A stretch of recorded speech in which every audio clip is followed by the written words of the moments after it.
Champions ট্রফির উদ্বোধনী match 19শে ফেব্রুয়ারি করাচিতে মুখোমুখি হবে পাকিস্তান ও নিউজিল্যান্ড। তার আগে চলতি ত্রিদেশীয় সিরিজের ফাইনালেও দেখা যাবে এই দুই দলকে। বুধবার দক্ষিণ আফ্রিকার বিপক্ষে 6 উইকেটে দারুণ জয় পেয়ে ফাইনালে উঠেছে পাকিস্তান।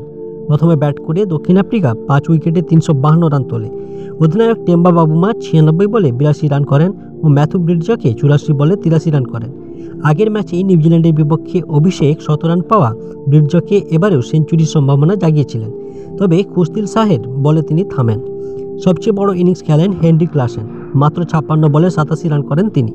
কাইল ডেরেইন অপরাজিত থাকেন 32 বলে 44 রানে ও পাকিস্তানের হয়ে শাহিন শাহ আফ্রিদি 2টি উইকেট, নাসিম শাহ ও কুস্তিল শাহ 1টি করে উইকেট নেন।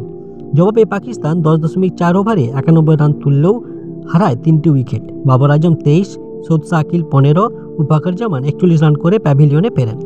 এরপর দলকে জয়ের কাছাকাছি নিয়ে যান অধিনায়ক মোহাম্মদ রিজওয়ান ও আগার সালমান। চতুর্থ উইকেটে দুজনেই 260 রান যোগ করেন। 16টি 4 ও 2টি ছক্কায় সালমান 134 রান করে আউট হন। তখন পাকিস্তান জয়ের খুব কাছাকাছি। রিজওয়ান 128 বলে 122 রান করে অপরাজিত থাকেন। তাদের পার্টনারশিপ পাকিস্তানের চতুর্থ উইকেটে সর্বোচ্চ রানের রেকর্ড ভেঙেছে। ম্যাচ সেরা হন আগার সালমান। এরকম ক্রিকেটের নিত্য নতুন খবর পেতে আমাদের চ্যানেলটিকে লাইক, শেয়ার ও সাবস্ক্রাইব করে আমাদের পাশে থাকুন।